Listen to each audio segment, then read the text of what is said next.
ንቃተ ህግ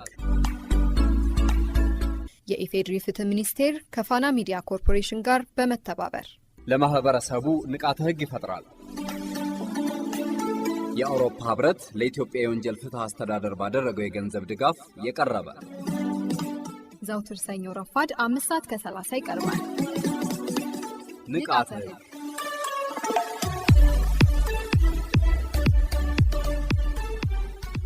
በዚህ ፕሮግራም የሚተላለፉ መልእክቶች የአውሮፓ ህብረትን አቋም ያንጸባርቃሉ ማለት አይደለም። ሰላም ጤና ይስጥልን የተከበራችሁ አድማጮቻችን፣ ሳምንታዊው የንቃተ ህግ ዝግጅታችን ሰዓቱን ጠብቆ መደመጡን ጀምሯል። በቆይታችን መረጃ እናቀብላችኋለን። የሙዚቃ ግብዣም ይኖረናል። የማታለል ወንጀል የሚያስከትለውን የወንጀል ተጠያቂነት በተመለከተ በዋናነት የምናነሳው ርዕሰ ጉዳይ ነው። እስከ ዝግጅታችን ፍጻሜ ድረስ አብራችሁን ትቆዩ ዘንድ ጋበዝናችሁ። በተከታይነት ብሩክ ድንቁ መረጃ ያስደምጠናል። አብራችሁን ቆዩ።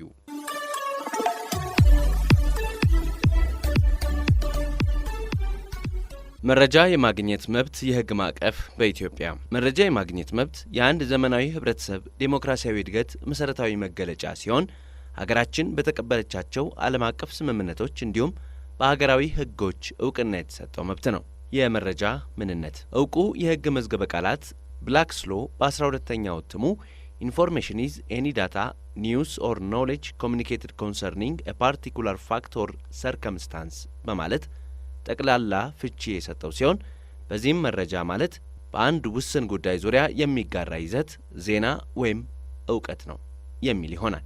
መረጃ የማግኘት መብት የህግ ማዕቀፍ ሀገራችን ተቀብላ ባጸደቀቻቸው ሁሉ አቀፍ የሰብአዊ መብቶች መግለጫ ዩዲኤችአር አንቀጽ 19ና የሲቪልና ፖለቲካ መብቶች ቃል ኪዳን አንቀጽ 19 መረጃ የማግኘት መብት ሐሳብን በነጻነት የመግለጽ መብት ዋነኛ መገለጫ እንደሆነ ተመላክቷል።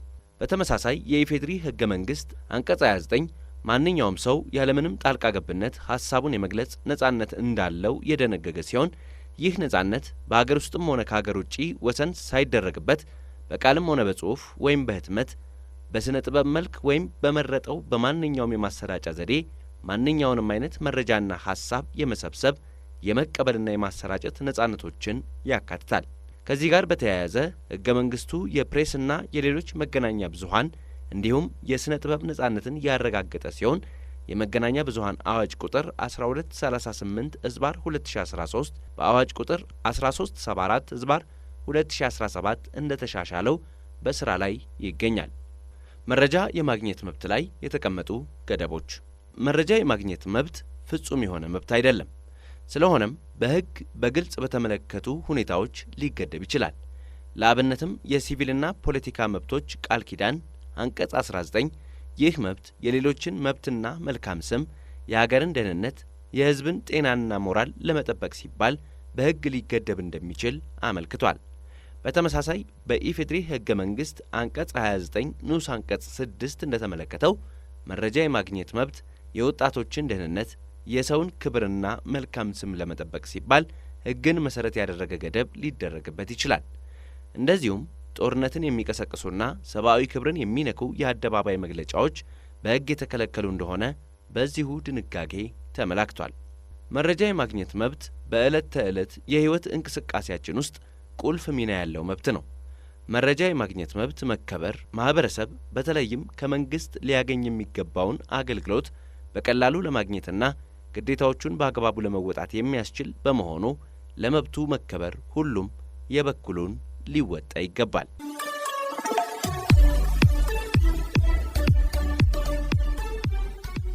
ከፋና ሚዲያ ኮርፖሬሽን ንቃተ ህግ ነው እየተደመጠ የሚገኘው። እያደመጣችሁን ስለሆነ እናመሰግናለን። አሁን ወደ ዋናው ጉዳያችን ተመልሰናል። የማታለል ወንጀል የሚያስከትለውን ተጠያቂነት እንመለከታለን። በርዕሰ ጉዳያችን ዙሪያ ሰፋ ያለ ማብራሪያ የሚሰጡን የህግ ባለሙያ ከፍትህ ሚኒስቴር ጋብዘናል። አብራችሁን ቆዩ።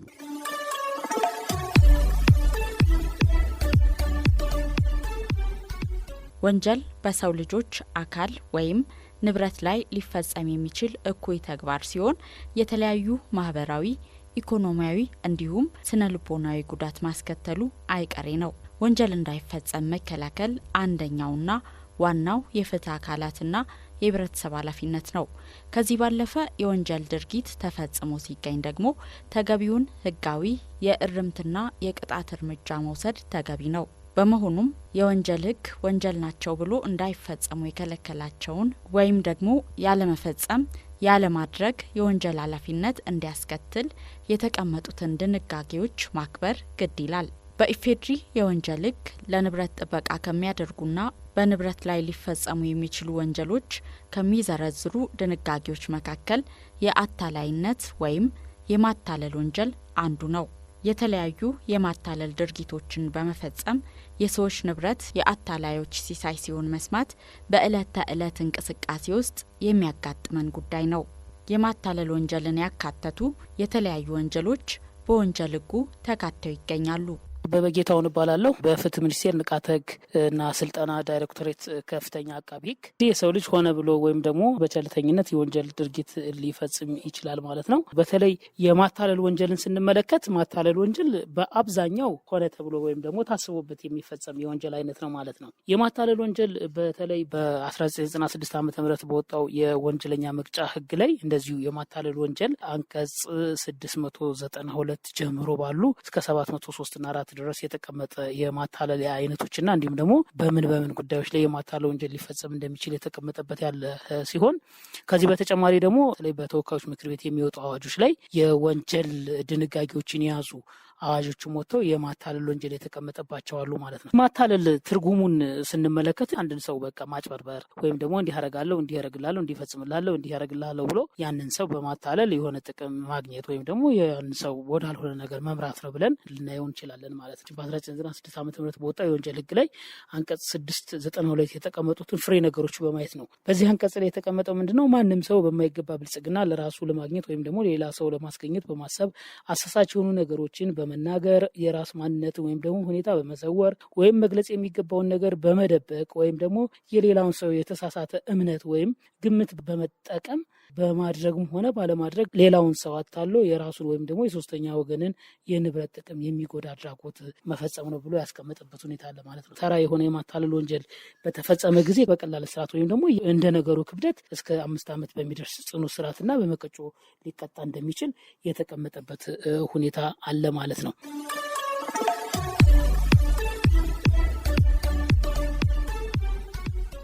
የተለያዩ የማታለል ወንጀሎች በተበዳዮች ላይ ሲፈጸሙ እንሰማለን።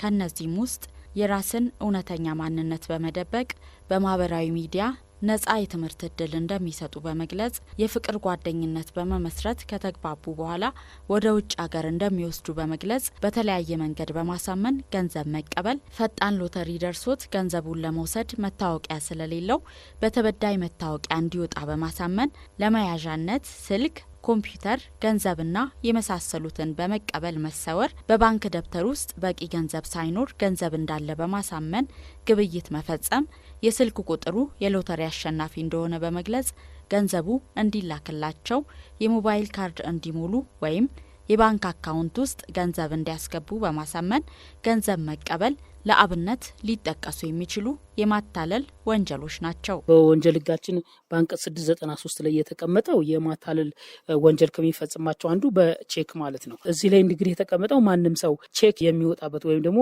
ቼኩ ለባንክ በሚቀርብበት ጊዜ የሚያዝበት በቂ ገንዘብ ሳይኖረው እያወቀ ቼክ ያወጣ ወይም የሰጠ እንደሆነ ብሎ ያስቀመጠበት ሁኔታ አለ ማለት ነው። እዚህ ላይ ምንድን ነው የምንመለከተው? በተለይ እንግዲህ ከቼክ ጋር በተገናኘ ሰዎች እንደ መያዣ ወይም ደግሞ እንደ መተማመኛ ብለው በተለምዶ ደረቅ ቼክ የምንለው የሚቆርጡበት ሁኔታ አለ ማለት ነው። ይሄ እያወቁ ነው የመነዘሩት ወይም ደግሞ ቼኩን የሰጡት የሚለውን ነገር ደረቅ ቼክ የሚለውን ያስቀመጠ ነው። ነገር ግን አንደኛ ቼኩን ለመመንዘር በሚሄድበት ጊዜ አካውንቱ ባዶ መሆን አለበት። ያንን ደግሞ የሚያረጋግጠው ማን ነው?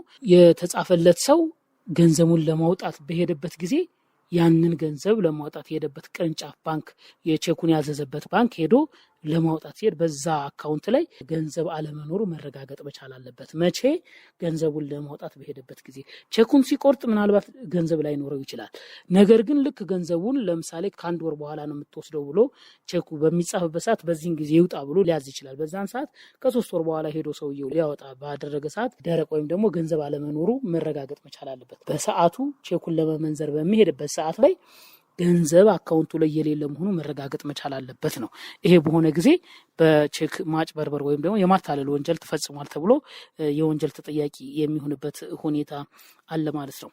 በተጭበረበረ ሁኔታ የአክሲዮን ገበያ ንግድ ማካሄድ ሌላው በወንጀል ሕጉ የተካተተ የማታለል ወንጀል አይነት ሲሆን ተጠያቂነትን እንደሚያስከትልም ተቀምጧል። ከአክሲዮን ሽያጭ ጋር በተገናኘ በተለይ በወንጀል ሕጋችን 694 ላይ በተጭበረበረ ሁኔታ የአክሲዮን ገበያ ወይም ንግድ ማካሄድ ብሎ ያስቀመጠበት ሁኔታ አለ ማለት ነው። ማንም ሰው የአክሲዮኑን የገቢውን ዋጋ የሚመለከት የህዝብ አክሲዮኖች ንግድ እንዳለ የሚያስመስል ሐሰተኛ ወይም ደግሞ አሳሳች መልክ በመፍጠር ያ ምንድነው አንድ ሰው እንደዚህ አይነት አክሲዮን አለኝ፣ እንደዚህ አይነት እንትን አለኝ፣ እንደዚህ አይነት ሽያጭ አለኝ። የአክሲዮን ማጭበርበርን በተመለከተ ሰዎች ምናልባት የአክሲዮን ሽያጭን በተመለከተ በሐሰት ይሄ ይደረጋል፣ ይሄ ይሆናል፣ እንደዚህ ይሆናል ብለው የአክሲዮን አውጥተው ለገበያ አድርገው በማታለል ከማህበረሰቡ ገንዘብ የሰበሰበ የወንጀል ተጠያቂ ሊሆኑ እንደሚችሉ በዚሁ በወንጀል ሕጉ ላይ የተቀመጠበት ሁኔታ አለ ማለት ነው። ስለዚህ እንደዚህ አይነት ተግባራት ተፈጽመው ሲገኙ በቀላል እስራት ወይም ነገሩ ከባድ በሆነ ጊዜ ከ5 ዓመት በማይበልጥ ጽኑ እስራት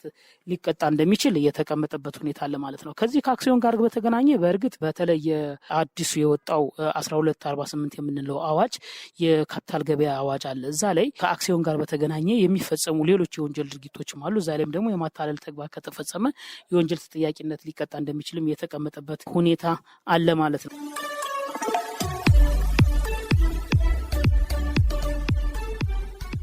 በሙስና ወንጀሎችን ለመቆጣጠር በወጣው አዋጅ ቁጥር 881 ህዝባር 07 አንቀጽ 32 ላይ እንደሰፈረው ማንኛውም ሰው ወይም ህዝብ፣ ድርጅት፣ ሰራተኛ የማይገባ ብልጽግና ለራሱ ወይም ለሌላ ሰው ለማስገኘት በማሰብ አሳሳች የሆኑ ነገሮችን በመናገር የራሱን ማንነትና ሁኔታ በመሰወር ወይም መግለጽ የሚገባውን ነገር በመደበቅ የሌላውን ሰው የተሳሳተ እምነት ወይንም ግምት በመጠቀም በማድረግም ሆነ ባለማድረግ ሌላውን ሰው በማታለል የተታለለውን ሰው የራሱን ወይም የሌላውን ሰው ንብረት ጥቅም የሚጎዳ ድርጊት እንዲፈጽም ያደረገው እንደሆነ ከ3 ዓመት እስከ 10 ዓመት በሚደርስ ጽኑ እስራትና ከ3000 ብር እስከ 30,000 ብር በሚደርስ መቀጮ ይቀጣል።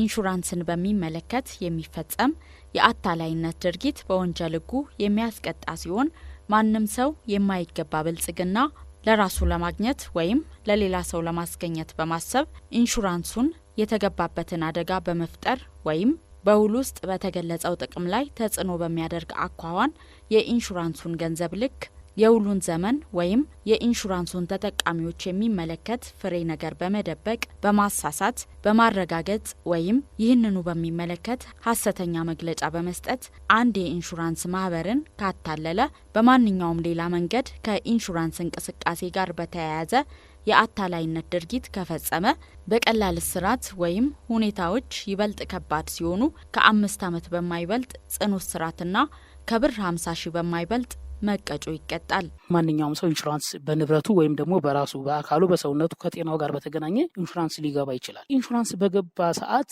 ከኢንሹራንስ ጋር በተገናኙ ያሉ ውሎችን በአግባቡና በስርዓቱ ነው መከወን ያለበት። በመሆኑም በተለይ በወንጀል ሕጋችን አንቀጽ 698 ላይ እንደተቀመጠው ማንም ሰው የማይገባ ብልጽግና ለራሱ ለማግኘት ወይም ሌላ ሰው ለማስገኘት በማሰብ ኢንሹራንስ የተገባለትን አደጋ በመፍጠር ያ ማለት ምንድነው? ለምሳሌ አንድ ሰው በመኪናው ላይ አደጋ ሲደርስ ያንን የደረሰበትን የጉዳት ልክ መጠን ገንዘብ እንዲያገኛል የሚል አይነት አግሪመንት ውል ገብቶ ከሆነ ስለዚህ ያንን ለማግኘት ሆነ ብሎ አስቦና አቅዶ በራሱ በዛ ንብረቱ ላይ አደጋ ያደረሰ ከሆነ እንደዚሁ የወንጀል ተጠያቂነት አለበት። በሌላው ደግሞ በተለይ በውሉ ላይ የተቀመጡ የኢንሹራንስ ውሎች ላይ የሚቀመጡ ተግባራት አሉ። እነዛን ፍሬ ነገሮችን በማሳሳት የሆነውን ሆኗል ያልሆነውን አልሆነም በማለት የገባበትን ለምሳሌ የጤና ከሆነ ሳይታመም ታመም ያለው የሚሉ ሰነዶችን በማቅረብ እንደዚህ አይነት ነገሮችን የማታለል ወንጀል ከፈጸመም እንዲሁ የወንጀል ተጠያቂ ሊሆን እንደሚችል የተቀመጠበት ሁኔታ ያለ ሲሆን ከዚህ በተጨማሪ በሌላ በማንኛውም አይነት መንገድ ከኢንሹራንስ ጋር በተገናኘ የማታለል ወንጀል የፈጸመ ሰው በወንጀል ሕጉ የማታለል ወንጀል ተጠያቂ እንደሚሆን እና ቅጣቱም ደግሞ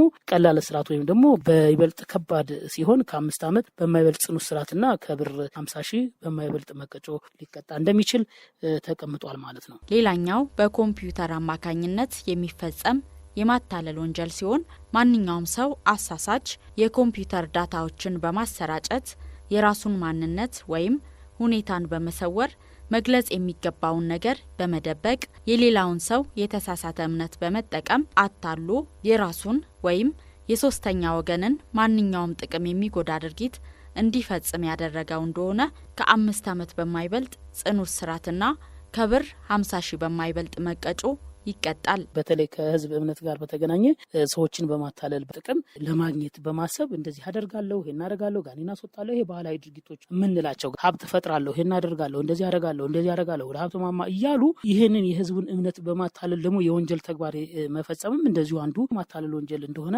በወንጀል ህጉ አንቀጽ 607 ላይ የተቀመጠበት ሁኔታ አለ። ሌላው እንግዲህ በተለይ በአንቀጽ 701 ላይ ማንም ሰው ከባድ በሽታ አለብኝ እያለ በየመንገዱ የሚለምና ማህበረሰቡን ህዝቡን የሚያታልል በት ሁኔታ አለ ማለት ነው። እንደዚህ አይነት ተግባራትም ሲፈጽም የተገኘ ሰው ሳይታመም ታመም ያለው ሰውን እምነት በመውሰድና በማታለል እንደዚሁ ገንዘብ የሰበሰበ ከሆነ የወንጀል ተጠያቂ እንደሆነ የተቀመጠበት ሁኔታ ያለ ሲሆን ቅጣቱም ደግሞ እንደ ነገሩ ሁኔታ ቀላል እስራትና ከ5 ዓመት በማይበልጥ ጽኑ እስራትና በመቀጮ ሊቀጣ እንደሚችል ተቀምጧል ማለት ነው። በተጨማሪ እንግዲህ በየመንገዱ ላይ በተለይ ተርቤያለሁ፣ ተጠምቻለሁ፣ በሽታ ይዞኛል እንደዚህ የመሳሰሉ ነገሮች ቁጭ ብሎ የሚለምኑ ሰውን የሚያታልሉ ይሄ ሁሉ ያልሆነው ሆኛለሁ፣ በሽታ ሳይዘው ተይዣለሁ፣ የሌላን ሰው የሕክምና ማስረጃ በመያዝ የራሱ በማስመሰል የሚለምኑ የሚያታልሉ አሉ። ይሄም ሲፈጸም የወንጀል ተግባር ስለሆነ ከዚህ ማህበረሰቡ ሊቆጠብ ይገባል። አልፎ ተርፎ ደግሞ እንደዚህ አይነት ወንጀሎች ተፈጽሞ ሲገኙ ጉዳቱ ለማህበረሰብም ለሀገርም ኢኮኖሚካልም ስለሆነ ለሚመለከተው አካል ጥቆማ ማድረግ የተሻለ ነው እላለሁ። አመሰግናለሁ።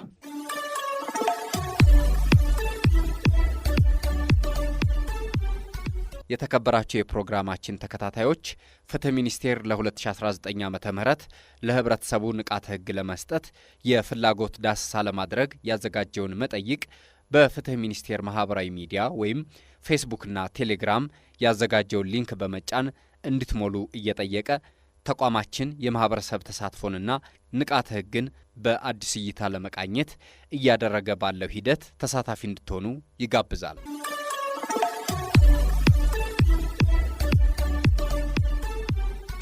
አድማጮች ለዛሬው ያሰናዳኑ የንቃተ ህግ ዝግጅታችን ያደመጣችሁትን ይመስል ነበር። የፕሮግራሙ አዘጋጅና አቅራቢ ትህትና ካሳሁን ስትሆን ቢኒያም አስናቀ ፕሮግራሙን እየመራሁ አብሬያችሁ ቆየሁ። ሳምንት በሌላ ርዕሰ ጉዳይ ተመልሰን እንገናኛለን። መልካም ሳምንት ይሁንላችሁ።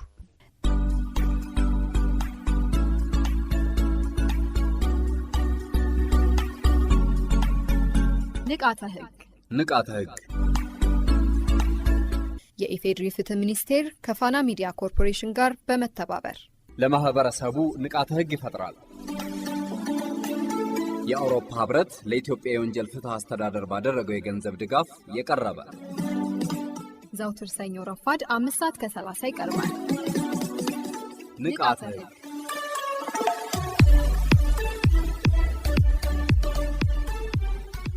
በዚህ ፕሮግራም የሚተላለፉ መልእክቶች የአውሮፓ ህብረትን አቋም ያንጸባርቃሉ ማለት አይደለም።